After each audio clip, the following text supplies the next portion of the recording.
ഒരു വീടായാൽ ഒരു മൂട് കറ്റാർവാഴയെങ്കിലും നട്ട് വളർത്തണമെന്നാണ്. കറ്റാർവാഴയുടെ ഔഷധ ഗുണം അത്രയ്ക്ക്. പ്രോട്ടീനും വൈറ്റമിൻസും അമിനോ ആസിഡും എല്ലാം അടങ്ങിയ ഈ സസ്യം സൗന്ദര്യ സംരക്ഷണത്തിന് വളരെയധികം പങ്ക് വഹിക്കുന്നു. മുടിക്കും സ്കിന്നിനും അതുപോലെ തന്നെ ഔഷധമായും ഇത് ഉപയോഗിച്ചു വരുന്നു.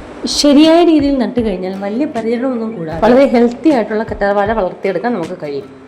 പേഴ്സണൽ ആവശ്യങ്ങൾക്കാണെങ്കിൽ കറ്റാർവാഴയുടെ ഒരു മൂട് കൊണ്ട് നട്ടാൽ മതി. ഏതാണ്ട് 4-5 വർഷത്തോളം ഉപയോഗിക്കാൻ പറ്റും. ആ പറമ്പിൻ്റെ മൂലയ്ക്കായി കാട് കയറി നിൽക്കുന്ന കുറച്ച് കറ്റാർവാഴകൾ കണ്ടില്ലേ? ഇത് ഞാനൊരു 3 വർഷം മുമ്പ് ടെറസിന് മുകളിൽ നല്ല ഹെൽത്തി ആയിട്ട് വളർത്തിയെടുത്തവയാണ്. വീട് മെയിൻ്റനൻസിൻ്റെ ഭാഗമായിട്ട് അവയെല്ലാം അവിടെ നിന്ന് മാറ്റി പറമ്പിൻ്റെ ഒരു സൈഡിലേക്ക് മാറ്റിയിടുകയായിരുന്നു. പിന്നീട് 8-9 മാസമായിട്ട് ഞാൻ അങ്ങോട്ട് ശ്രദ്ധിച്ചിരുന്നില്ല. നല്ല ഹെൽത്തി ആയിട്ട് നിന്നിരുന്ന കറ്റാർവാഴകളെല്ലാം ഡാമേജ് ആയി പോയിട്ടുണ്ട്. എന്നാലും നിറയെ തൈകൾ കാണാം. ഇന്നലെ ഞാനൊരു അങ്ങാടിക്കടയിൽ ചെന്നപ്പോൾ അവിടെ ഇങ്ങനെ കറ്റാർവാഴ തൂക്കിയിട്ടിരിക്കുന്നു. അപ്പോൾ ഞാൻ ഇതിനെക്കുറിച്ച് ചോദിച്ചപ്പോൾ കറ്റാർവാഴ അവിടെ എടുക്കുമെന്ന് പറഞ്ഞു.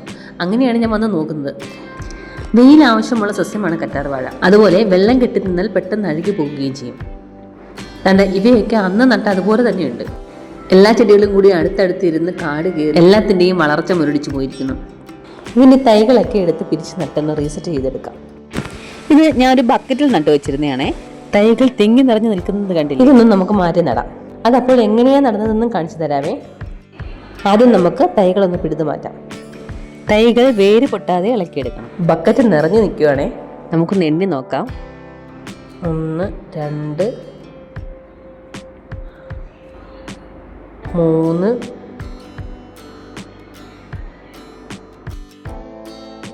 4 5 6 7 8 9 10 11 തൈകളാണ് നമുക്ക് ഈ ഒരു മൂട്ടിൽ നിന്ന് തന്നെ കിട്ടിയത്.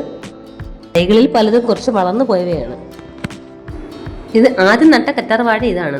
അധികം വളർച്ചയൊന്നും വന്നിട്ടില്ല. അതവിടെ അങ്ങനെ കാട് കയറി ശ്രദ്ധിക്കാതെ കിടന്നതുകൊണ്ടാണേ. അപ്പോൾ ഇതെങ്ങനെയാണ് നമുക്ക് നടുന്നതെന്ന് നോക്കാം. ഞാൻ കറ്റാർവാഴ നടാറുള്ളത് ചെറിയ ചാക്കിലും കവറുകളിലൊക്കെയാണ്. ഇതുപോലെ ചെറിയ ചാക്കെടുത്ത് ഇതിൻ്റെ അരിവുകളൊന്ന് മടക്കിയെടുക്കണം. ഇത് കണ്ടോ? കറ്റാർവാഴ നടുമ്പോൾ ശ്രദ്ധിക്കേണ്ട ഒരു കാര്യം എന്തെന്ന് വെച്ചാൽ ഇതിനെപ്പോഴും വെള്ളം കെട്ടിക്കിടക്കാത്ത മണ്ണാണ് നല്ലത്. ചെറിയ കല്ലും മണലും ഒക്കെ ചേർന്ന തരത്തിലുള്ളത്. ആദ്യം ഇതിലേക്ക് കുറച്ച് ചകിരിയാണ് വെച്ചു കൊടുക്കുന്നത്. മണ്ണിന് ആവശ്യത്തിന് ഈർപ്പം നിലനിർത്താനും അതുപോലെ തന്നെ ഈ മണ്ണിൽ വെള്ളം കെട്ടി നിന്ന് വേരുകൾ അഴുകി പോകാതെ നോക്കാനുമാണ് ഈ ചകിരി ഉപയോഗിക്കുന്നത്. ഇനി ഇതിലേക്ക് ചേർക്കുന്നത് കുറച്ച് കരിയിലയാണ്. 2 പിടി കരിയില മതിയാകും. ഇത് മണ്ണിൽ പോഷകങ്ങൾ കൂട്ടാനും ചെടി പെട്ടെന്ന് വളരാനും സഹായിക്കുന്നു. ഈ നമ്മളിതിനകത്ത് ചേർത്ത് കൊടുക്കുന്ന മണ്ണ് ഇളകിയിരിക്കാൻ, അതായത് കട്ടയാവാതെ, അതുപോലെ തന്നെ വേരുകൾക്ക് എളുപ്പത്തിൽ വളരാൻ സഹായിക്കും. ഇനി ഇതിലേക്ക് മണ്ണ് നിറച്ച് കൊടുക്കാം. മണ്ണിൽ ചാണകപ്പൊടിയും ചാരവും എല്ലാം ചേർത്ത് മിക്സ് ചെയ്ത് ഇടുകയോ അതല്ല എങ്കിൽ കുറച്ച് ലെയറായിട്ട് ചേർക്കുകയോ ചെയ്യാം. ഇനി ഇതിലേക്ക് 1 പിടി ചാണകപ്പൊടി ചേർത്ത് കൊടുക്കാം. ഇനി ഇതിന് മുകളിലായിട്ട് വീണ്ടും മണ്ണിട്ട് കൊടുക്കാം.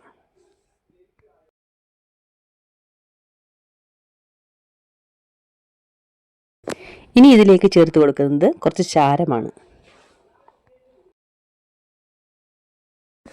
ശേഷം 3/4 ഭാഗം കൂടി മണ്ണ് നിറച്ചു കൊടുക്കുക.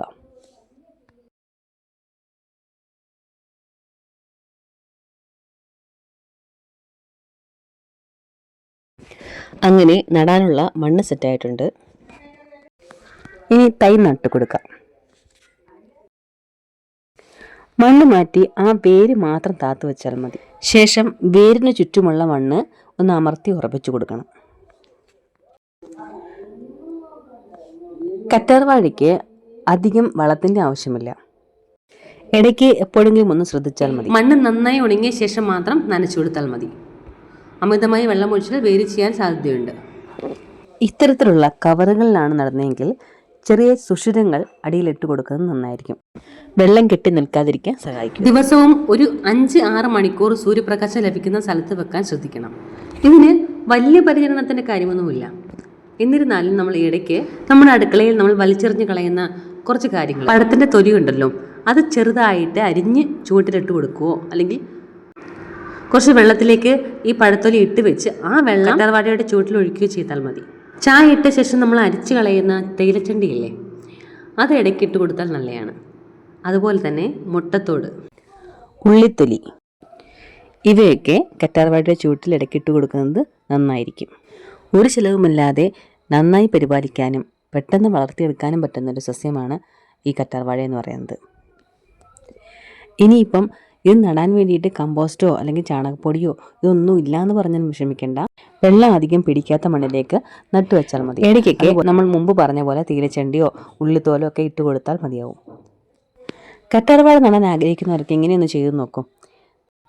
ഒരു 10 മിനിറ്റ് മാറ്റി വെച്ചാൽ നിറയെ ചില്ലുകളുള്ള നല്ല ആരോഗ്യമുള്ള കറ്റാർവാഴ നമുക്കും വളർത്തിയെടുക്കാം.